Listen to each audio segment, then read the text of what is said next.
Parte 4, título original es El domingo el día del Señor. Andrés Mengíbar www.igledeDios.org. Marca registrada 2003 derechos reservados. Con excepción de las fuentes citadas, el contenido es propiedad del autor. Las citas bíblicas han sido tomadas de la Reina Valera de 1995. Paz a vos. Justino Mártir, aprox. 110 a 165 d. C. Diálogo contra Trifón. Justino fue otro de los varones esforzados que velaron por salvaguardar al pueblo de Dios de la trampa de los proselitistas de la circuncisión, pero al igual que otros que se enfrentaron a ellos, su entendimiento relacionado a la ley es escaso y, desafortunadamente, carente de buen tino. En mi opinión personal, después de haber leído este diálogo, la única conclusión a la que puedo llegar es que es imaginario. En él, este Trifón es presentado como un judío que, a pesar de estar ejercitado en el conocimiento de la ley, está en tremenda desventaja ante Justino, quien le aclara con amplitud de detalles lo que la Escritura dice. Me atrevo a pensar que este diálogo no fue escrito por Justino sino por alguien posterior que, valiéndose del nombre del obispo, quiso engalanar a un hombre de origen pagano con conocimientos que supuestamente estaban fuera del alcance de Trifón. De todas maneras, oigámosle. Puesto que tú has leído, oh Trifón, como tú mismo lo admites, las doctrinas que enseñó el Salvador, no pienso haber actuado neciamente al haber agregado algo de énfasis de él a las declaraciones proféticas. Por lo tanto, lávate y sea ahora limpio, y aleja la iniquidad de tu alma como Dios propone que seas lavado en lavatorio y sé circuncidado con la verdadera circuncisión. Porque también nosotros observaríamos la circuncisión hecha en la carne, y los sábados, y en síntesis todas las festividades, si nosotros no supiéramos las razones por las cuales fueron dadas, es decir, debido a vuestras transgresiones y a la dureza de vuestros corazones. Porque si nosotros pacientemente llevamos todas las cosas detalladas contra nosotros por hombres malos y demonios, tanto que incluso rodeados de crueldades, muerte y tormentos, nosotros oramos por misericordia de aquellos que infligen tales cosas sobre nosotros, y no deseamos dar la más mínima respuesta a nadie como el nuevo dador de la ley nos mandó, ¿cómo no sería pues, Trifón, que nosotros no observaríamos esos ritos que no nos causan daño? Hablo de la circuncisión en la carne, y de los sábados, y las fiestas, Justino. Diálogo contra Trifón. Por sus propias palabras puede surgir la pregunta si en realidad Justino estaba consciente de lo que decía cuando liberó sus argumentos apologéticos contra Trifón, porque él, sin vacilar, declara, porque también nosotros observaríamos la circuncisión hecha en la carne, y los sábados, y en síntesis todas las festividades, si nosotros no supiéramos las razones por las cuales fueron dadas, es decir, debido a vuestras transgresiones y a la dureza de vuestros corazones. Todo lector de las Escrituras, familiarizado con el contenido de la ley, sabe que el propósito principal divino al haberles dado las festividades fue para que el pueblo se regocijara. Pero dentro del calendario festivo había una solemnidad cuyo propósito era mantenerlos limpios de pecado. Esa solemnidad es conocida como el Día de las Expiaciones. Aparte de ese día, él les detalló los pasos a seguir siempre que incurrieran en transgresión, consistente, en su mayor parte, en el sacrificio de animales por la culpa. Las festividades, como su nombre lo indica, les fueron dadas para alegría y no como consecuencia de las transgresiones y dureza de corazón como erróneamente Justino dice. Justino también está desacertado al decir que la circuncisión les fue dada debido a las transgresiones y a la dureza de sus corazones. De sobra es sabido que la circuncisión no nació en Israel sino en el pacto que Dios concertó con Abraham, y la circuncisión era la ceremonia por la cual todo recién nacido descendiente del patriarca pasaba a pertenecer a Dios. Apología contra el emperador. Justino es uno que observaba del día del sol en vez del sábado. Por el modo con que habla, y por su linaje pagano, sugiere que el sábado nunca estuvo presente en su vida. Justino escribió una apología contra el emperador romano en defensa de la fe profesada por él y por su iglesia. En esa apología se defiende contra las calumnias en su contra, de las cuales el emperador posiblemente había sido informado. Su defensa consiste más que todo, en informarle que su iglesia no era guardadora del sábado sino del día del sol, primer día de la semana. Acerca del día de adoración, hace su defensa de la manera siguiente. Al emperador Tito Helio Adriano Antonio Pío Augusto César, y a su hijo Verísimo el filósofo, y a Lucio el filósofo, el hijo natural de César, y al hijo adoptado de Pío, un amante de aprender, y al sagrado senado, con toda la gente de los romanos, yo Justino, el hijo de Prisco y nieto de Baquio, nativos de Flavia Neápolis en Palestina, presento este discurso y petición a favor de aquellos en todas las naciones que son injustamente odiados y cruelmente abusados, siendo yo mismo uno de ellos. Y en el día llamado Día del Sol, todos los que viven en las ciudades y en el campo, se juntan todos en un solo lugar, y las memorias de los apóstoles o los escritos de los profetas son leídos tanto como el tiempo lo permite. Después, cuando el lector ha terminado, el presidente instruye verbalmente a la imitación de esas cosas buenas. Pero el Día del Sol es el día en el cual todos tenemos nuestra asamblea común, porque es el primer día en el cual Dios, habiendo obrado el cambio de las tinieblas en materia, hizo el mundo, y Jesucristo nuestro Salvador en el mismo día se levantó de los muertos. Porque él fue crucificado en el día antes del de Saturno, sábado, y en el día después del de Saturno, el cual es el Día del Sol, habiendo aparecido a sus apóstoles y discípulos. Él también enseñó estas cosas, las cuales hemos sometido ante ti también para su consideración. Justino Mártir, Primera Apología, capítulo 67. Saltan a la vista las razones por las cuales Justino enfatiza ante el emperador que él se mantenía en obediencia al sistema idólatra romano, el cual requería de todos sus ciudadanos la observancia plena a sus decretos, incluyendo el decreto de observar el primer día de la semana, o día del sol. Los rumores ante el emperador ponían en dudas la obediencia. En semejante caso, Justino estaba siendo ubicado ante Roma como desobediente y hereje. La muerte era el paso a seguir. Para Justino, el haber sido acusado de no observar el día del sol era una calumnia que urgentemente había que aclarar. El trasfondo de esta apología, más que todo, no es para mostrarle al emperador bases escriturales por las cuales el día del sol era observado por aquella iglesia, sino para mostrarle que el decreto romano sobre la dedicación de ese día era obedecido. Sí, la intención principal era aclararle que él, Justino, obedecía a Roma reposando el día del sol en vez del sábado. Pero a pesar de su defensa ante el emperador, su suerte ya estaba echada. Tiempo después le sería demandada la plena obediencia a todo el sistema idólatra romano, ante lo cual se negó, sellando con eso su muerte. Rústico, el prefecto, pronunció la sentencia, diciendo, que todos aquellos que han rehusado sacrificar a los dioses, y ceder al mandamiento del emperador sean severamente castigados, y llevados al sufrimiento del castigo por decapitación. Capítulo 3. De algunos versículos de la Escritura. Mateo 28, 1-6. Hechos 20, 7-11. Romanos 14, 5-6. 1 Corintios 16, 12. Colosenses 2, 14-16. Apocalipsis 1-10. El día del sol. Tertuliano. Lo que la teología dominical no dice. Tomás de Aquino. Efesios 2, 12-16. Conclusión. Mateo 28, 1-6. Pasado el sábado, al amanecer del primer día de la semana, fueron María Magdalena y la otra María a ver el sepulcro. De pronto hubo un gran terremoto, porque un ángel del Señor descendió del cielo y, acercándose, removió la piedra y se sentó sobre ella. Su aspecto era como un relámpago, y su vestido blanco como la nieve. De miedo de él, los guardas temblaron y se quedaron como muertos. Pero el ángel dijo a las mujeres, no temáis vosotras, porque yo sé que buscáis a Jesús, el que fue crucificado. No está aquí, pues ha resucitado, como dijo. Venid, ved el lugar donde fue puesto el Señor. Indiscutiblemente, la tradición, milenaria por cierto, ha dado por seguro que la resurrección del Salvador del mundo ocurrió el primer día de la semana en horas de la madrugada. La manera en que Mateo 28, 1 es traducido de la lengua original fomenta la idea. Discutir al respecto es innecesario porque nadie duda que el gran evento aconteció en ese día. Es debido a esa creencia que el primer día de la semana fue declarado por la Iglesia del siglo II como domingo, o sea, del Señor. En realidad, se desconoce en qué punto del tiempo es que a ese día se le empezó a denominar como tal. La Sagrada Escritura muestra que la transferencia de la santidad del sábado al primer día de la semana está totalmente ausente de los labios del Divino Maestro. En ningún momento se le escucha insinuando semejante transferencia ni en sus días ni para después de su muerte. Él mencionó varias veces su muerte y su resurrección, pero no sugirió ninguna de esas ocasiones para cambiar lo que su Divino Padre estableció. Esa ausencia conduce a entender que la identificación del primer día de la semana como Día del Señor se originó por iniciativa propia de los obispos líderes, para lo cual ninguno de ellos tenía mandato alguno ni mucho menos autoridad. Entre lo que la Iglesia hizo, y los mandamientos de Cristo, no existe relación sino oposición, porque ella transfirió la santidad del séptimo día de la semana al primero, para lo cual no tiene autoridad divina. Santificar y dedicar el primer día de la semana para adoración carece de sentido en la relación de obediencia del hombre para Dios. Nadie tiene permiso para competir con él modificando sus decretos. Así, siendo que nuestro Salvador no cambió el sábado por el domingo, ni instruyó a sus apóstoles para realizar semejante cambio, este debe ser buscado en la Iglesia del siglo II, que sin dudas fue el siglo donde empezaron a surgir modificaciones a las enseñanzas bíblicas. Es a partir de ese tiempo cuando la inexperiencia de los obispos en el campo escritural, más el acoso constante de los judaizantes, más la fuerza autoritativa del Imperio Romano, dieron como resultado el favorecimiento del Día del Sol como el día de adoración en muchas iglesias de origen pagano. No faltan razones para concluir en que el rechazo del sábado por el primer día de la semana dentro de la Iglesia a partir del siglo II se debió a iniciativas personales de aquellos dirigentes de la Iglesia que no pudieron contrarrestar la superioridad del acoso judío. Otra razón bastante fuerte fue su entera familiaridad con ese día antes de convertirse en cristianos. Curiosamente, ellos mismos se encargan de declarar que durante su tiempo y en los siglos siguientes existían iglesias que continuaban teniendo al sábado como el genuino día de adoración, a las cuales, por supuesto, miraban con recelo porque en su evangelización a los paganos lo incluían como estando en plena vigencia. Una prueba de esto es el edicto de Constantino en el año 321 a.D., en el cual se impone para todo el imperio la ley de reposar el día del sol y de trabajar en sábado. Obviamente, ese edicto nació porque había gente que guardaba ese día, incluyendo tanto a judíos inconversos como convertidos al evangelio.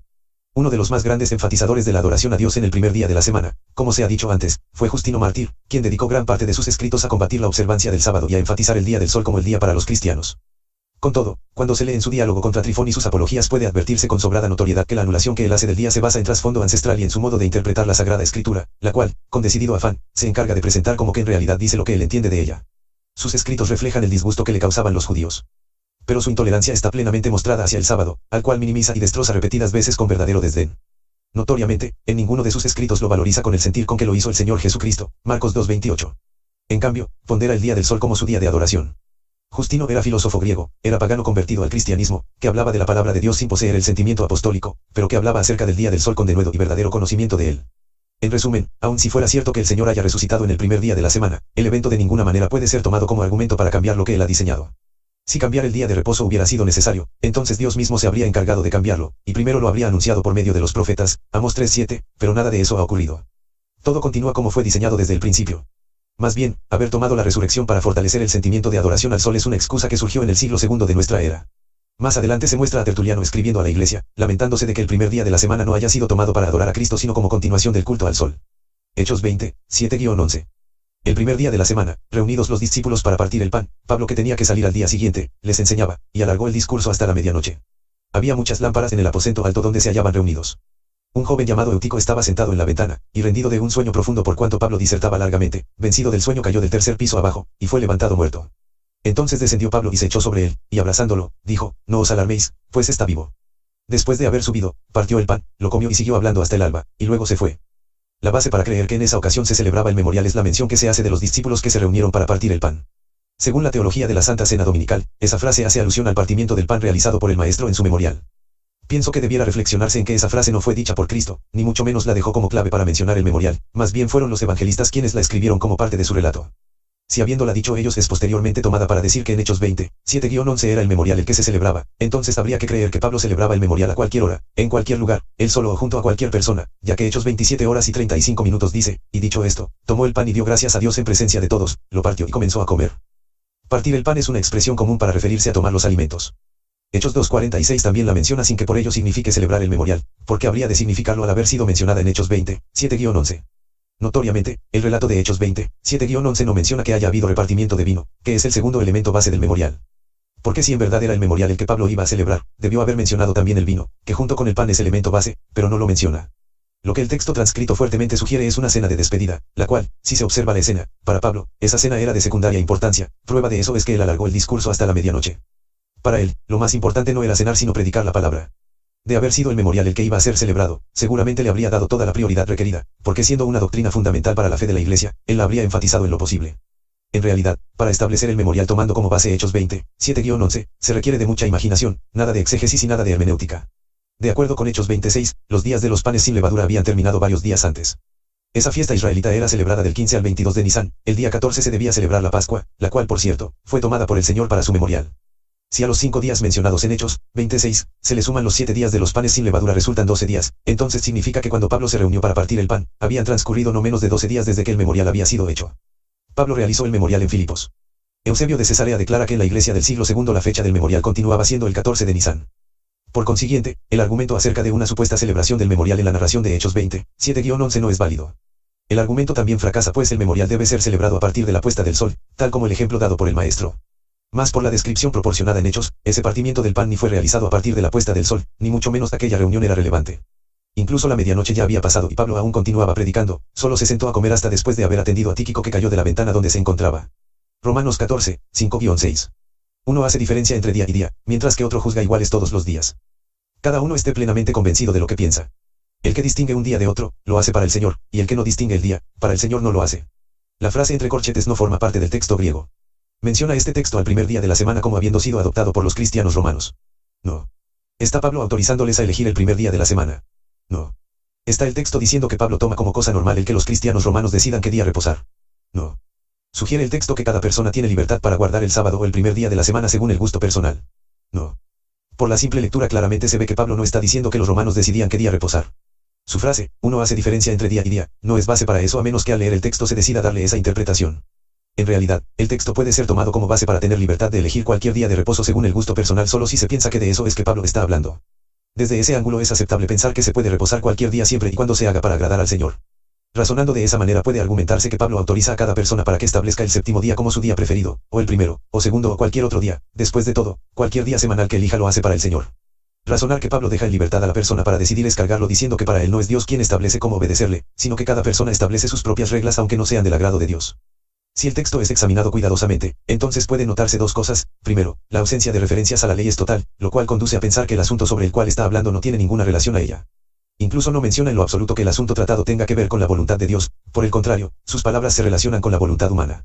Segundo, Pablo no está diciendo que cada persona tiene libertad para escoger el día de reposo que más le agrade. Es totalmente opuesto a los principios de orden del Evangelio pensar que cada gentil usaba de libertad para escoger el día de adoración de su complacencia. La obediencia a Dios es un asunto tan delicado que nunca ningún humano ha sido dejado en libertad para decidir cómo adorarle, mucho menos los gentiles convertidos al Evangelio que desconocían a Dios y su voluntad. La ausencia de referencias al primer día de la semana es total, e indica que Pablo no lo tiene en mente.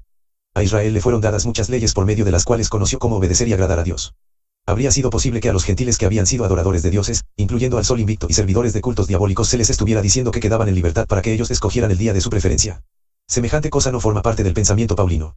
Notoria es la obediencia de Pablo a la ley.